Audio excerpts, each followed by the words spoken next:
just got to take the information that you get, figure out what kind of resources you have left or at your disposal, and then work with whatever unit you're at, whether it's a squad, a platoon, or a brigade, in order to achieve whatever you're looking to do. In the startup world, it's like, okay, whether you're bootstrapped or you've got a lot of investment money through VC or private equity, that's going to tell you the types of resources that you have.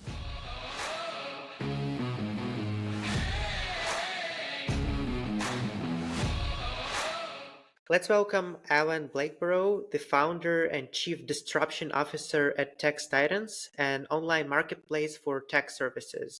As a RevTech Labs Class 17 graduate and the blog's Season 6 participant, he's revolutionizing tax preparation for small businesses, emphasizing opportunities for veterans and their spouses. So, Alan, please go ahead and share your story. Sure.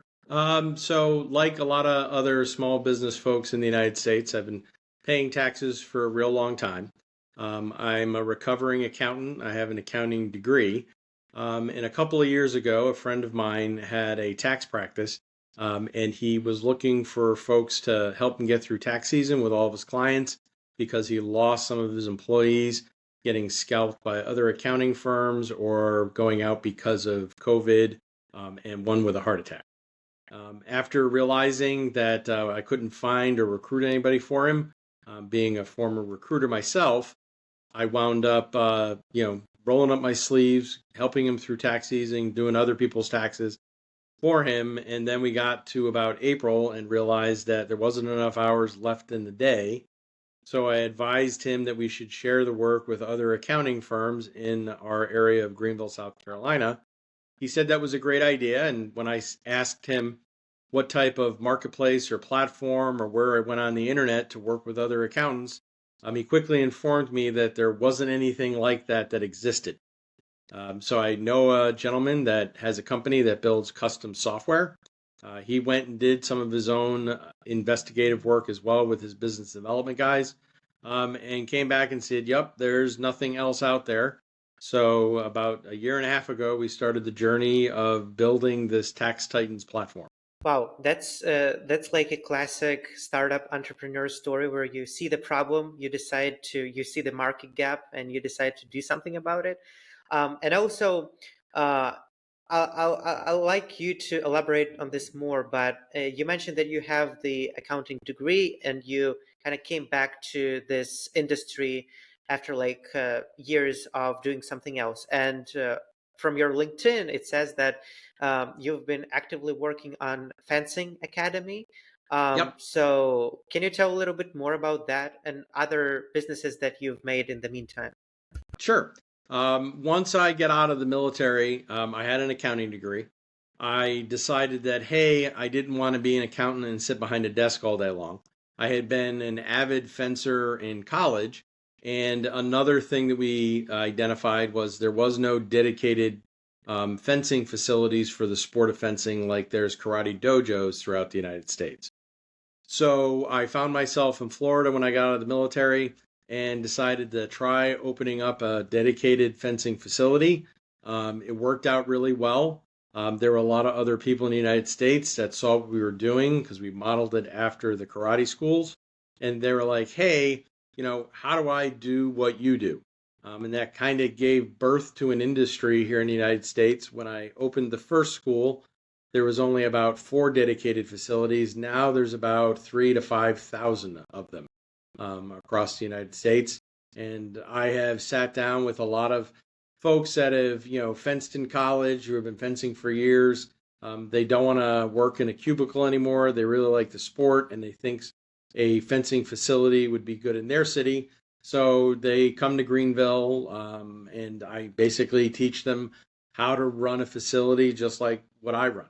And that then has caused me to stumble into 2 other industries, tabletop games. I've owned gaming stores. I've done and owned coffee shops. And then I've also owned and run a couple of staffing firms as well. So I'm told that I'm a chronic entrepreneur.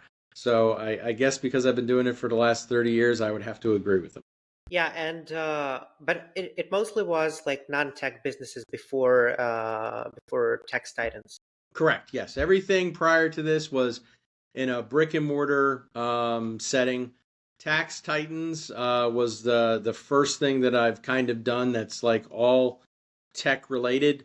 I didn't even know fintech was a term until we started building the company and we got approached by RevTech Labs to become part of their accelerator program to try to bring this technology and our idea not only here but all across the United States. Yeah, makes sense. And let me know if you don't want to talk about this, but if you do, that would be interesting to hear. So you were serving in the military for quite some time. Um, can you share anything that how it changed you in terms of an entrepreneur or just a person, maybe the mentality, because probably it helped you prepare to become a better entrepreneur. Oh, absolutely. So one of the things that you hear all the time in the entrepreneurial world, especially in the tech industry, is the ability to pivot. When you realize you don't have, product market fit, the idea that you have of what you want to sell to the customer doesn't work and somebody's not willing to pay for it, but then you discover something else that they're willing to pay for, something that's in the same market space. In the military, we do a lot of that as well. You're always trained when you're in a leadership position that if one plan doesn't work, you need to have plan B, plan C, plan D. And giving up is really never an option. There's always a way to get through to the objective. You just got to take the information that you get, figure out what kind of resources you have left or at your disposal, and then work with whatever unit you're at, whether it's a squad, a platoon, or a brigade, in order to achieve whatever you're looking to do. In the startup world, it's like, okay, whether you're bootstrapped or you've got a lot of investment money through VC or private equity, that's going to tell you the types of resources that you have. And then, you hear the terms like KPIs or goals or metrics and stuff. So we both currently participate in Founder University community. Yep. Are you in the most recent cohort, or did you participate in the previous ones? No, I'm in the most current cohort. I'm in cohort 7. It's kind of funny going through Founder University now because the stuff that I'm learning with the other startup that I have, Secondhand Geek, I can use all the lessons and stuff that I'm learning for both of the startups. And I'm constantly telling my team at Tax Titans, I really wish I had gone through Founder University 2 years ago before I had actually got the idea and launched Tax Titans. So, but we're only 2 years into it. So, you can pivot, you can learn from the mistakes, and you continue to move. Because at least in the United States, every year you have tax season. So it's like any other kind of sporting event. It's a brand new season. So you're trying to win the championship all over again. And I can imagine the reason why Founder University is seems to be so important to you as a founder is it's quite like tech businesses and startups are quite different from traditional businesses. Oh, Is that absolutely. correct in your experience? Yeah, the amount of time saving and apps and utilities and stuff that you can do with a tech business is so much different than a brick and mortar or a traditional business. When you're dealing with something like with both of the startups that I have, the big question is okay, you have the ability to scale and service not only hundreds but possibly hundreds of thousands of people, and the overhead that you have is minimal as far as the increase in order to be able to service those folks. And going through Founder University, I'm being exposed to a lot of things like Loom and Zendesk, all of these, automated and tools that simplify the whole process that normally with a traditional business, you might have to have 2 or 3 dozen people, in order to handle the workload. And now with the advances in technology and the exposure to it, you can do it with 2 or 3 people. Do you like it more, the startup ecosystem compared to traditional businesses? Yeah, the traditional startups, or the traditional business ecosystem is a slow growth. You have to wait usually weeks or months or sometimes even a year to be able to measure the effectiveness of the team, the organization, and the product that you have. With the tech business and serving certain niches, I mean, I can literally do an experiment one day with an email campaign, measure the response rate, what the conversion is, and then literally change that tomorrow and then refine that, literally over a week. Where with traditional businesses, and getting surveys, talking to customers, that same process might take weeks, maybe even months. Yeah, yeah, definitely. And what about network?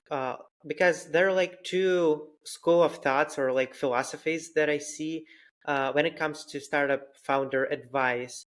First, like the first group of people say you have to focus on building business, you have to focus on talking to your customer, iterating and trying to build the product, find the product market fit.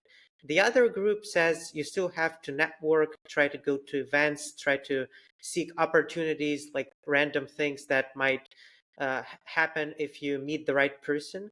So, in your experience, is networking that important, or do you think it's not that valuable, at least in your businesses? So my experience has been both. One of the things, so you can identify your ideal customer profile and know who that person is. And then if you're looking to scale and build trust with that customer base, sometimes through the networking events, you meet a strategic partner who already has a relationship with those customers, and the service or the product that you're offering winds up being a complement to that person that you've been introduced to. People like doing businesses and with people that they know and trust. You can do that virtually, but a lot of the times, people want to be able to network and talk directly with that person and have a conversation. I think over the last 4 years, networking virtually has gone miles and miles from where it was prior to COVID. Now it's one of those things where you can have a virtual event. I know with Founders University, they're trying to do more of an in-person outreach throughout the United States as well as in Silicon Valley. The Founder Friday program that Jason Calacanis and his team are doing, I'm actually one of the people hosting it here in Greenville, South Carolina. And it's very interesting. We hosted the first one last month and met about 5 or 6 other founders that didn't know what Founders University was, didn't know who Jason was.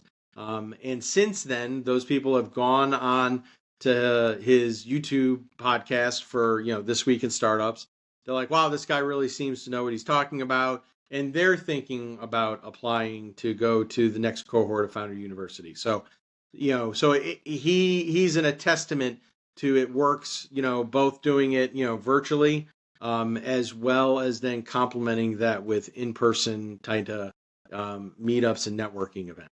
Yeah, yeah, makes sense. And staying on this topic, you're in South Carolina, and many tech people, especially, they believe that you have to be in like California or at least like in a big city to be able to find investors, network, or whatever. Do you think it's the case, or can you still be in Greenville and be a successful founder? Well, I can absolutely agree to the aspect that there's not a whole lot of investors that understand the fintech space, understand technology as an investment. In our area, a lot of things are manufacturing related. So if they can't touch it, feel it, and wear it or use it physically, then as far as they're concerned, it's really not a good investment. Whereas when you're dealing with a community like Silicon Valley and people in San Francisco or New York City or Austin, they have seen the success stories of things like Uber and Airbnb or Calendly, and they're like, oh, okay, I understand that. They can talk to people, and then people are willing to make that investment in folks. A lot of the VCs that I've talked to about investing in tax titans, before they actually write a check, most of them want to actually see the person in person, be able to shake their hand, sit across the desk from them before they write a check. So in knowing that, if, a majority of those VC or those people looking to invest are, say, in Silicon Valley or New York or Austin, if they were talking to me virtually over a Zoom and they did their due diligence and they liked what they were seeing, I would probably be on a plane, flying to Austin, San Francisco, or New York City to actually meet, greet, go out to dinner before somebody wrote me a check. Yeah, and that's a great insight. And you mentioned you already did some fundraising, so you do have this experience um, having checks and working with VCs, right? Correct. That is correct. Interesting. Um, we can talk a little bit more about that, but before that, I'm just curious. You were born in South Carolina, or you just decided to move there afterwards? So I was born in Georgia, and I've moved all around the United States, and I settled down in South Carolina about 12 years ago. And this is kind of where I plan on living the rest of my life, unless somebody's, saying, "Hey, here's $200 million. You need to move to an Austin, a New York City, or a Silicon Valley." With the internet and the fact that it's a technology company, I should be able to live anywhere that I want to. Yeah, yeah. The reason I ask is I really like the South, and you're from there. You were born in Georgia and live in South Carolina. So it's not business related, but I'm just curious. What do you like about the South, or maybe South Carolina in specific? So the biggest thing that I enjoy is how business friendly and how much of my money I get to keep. I grew up in upstate New York, where basically in New York State, for every dollar that you make, 60 cents is going to pay taxes living in the state. And it gets a little depressing when you're, making money and then you're like, okay, most of this is going to the government to pay for roads that have huge potholes, no improvements that you see in the, say, school system or state government. And then you move down south, and you see a better cost of living. You see more of your tax dollars being made to make your day-to-day life more pleasant. So it's not really a hard sell when someone comes to visit, either Charlotte or North Carolina, and see what they get for their money, to go, wow, why am I living where I'm currently living? That makes sense. And thanks for sharing. That's also a very interesting insight. But going back to businesses and entrepreneurship, um, like you had some experience in different companies. What are the top lessons that you've learned over the years, or maybe some top mistakes that you've made that you don't want to make again, or just let other people know that so they don't do them as well? So for any entrepreneur, I try to explain to them that no matter how much they see their priorities as being first, if they're working with vendors or customers or anybody else, they're not going to have the same priorities that you're going to have. So you've kind of got to be kind of patient with them. And then having some form of structure and self-discipline, because as an entrepreneur, no one's going to tell you how many hours you have to work. No one's going to tell you what you have to get done. That type of self-discipline has to come from you.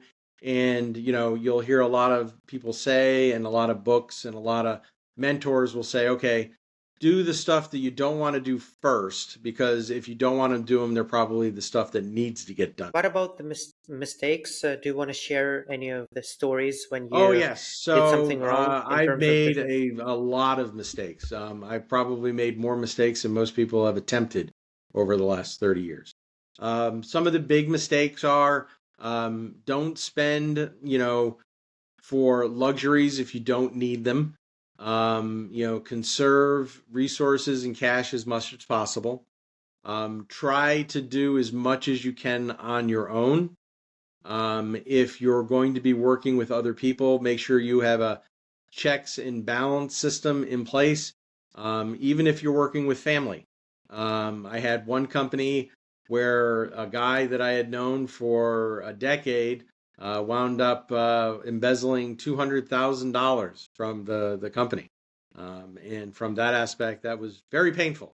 And I had policies in place for all of the employees. We didn't have any policies in place for the people who owned the company.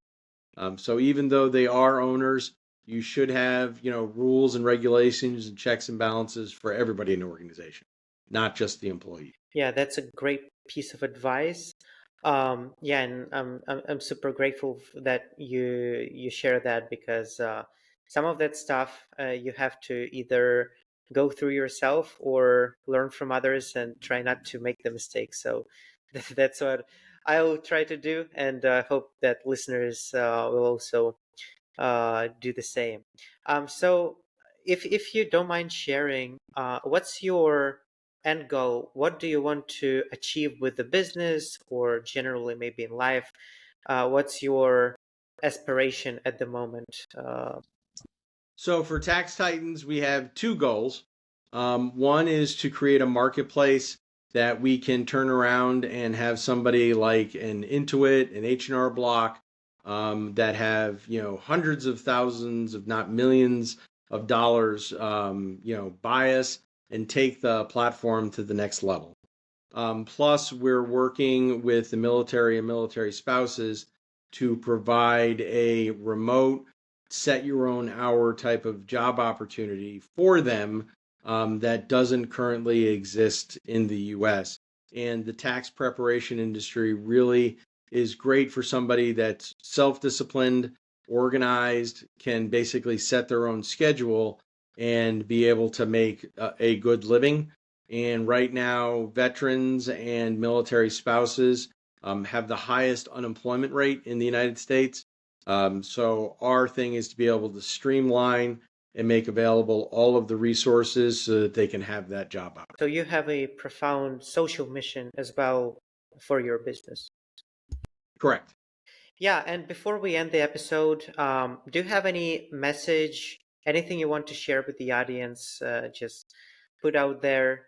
It can be anything, maybe some story or some advice or anything that you want to share. So for me, my mission over the last 10 years has been working with a lot of homeless vets, a lot of military spouses, and first responders. So, if you think that you're really having a bad day, understand that there's somebody else out there that's probably having a much worse day than you are.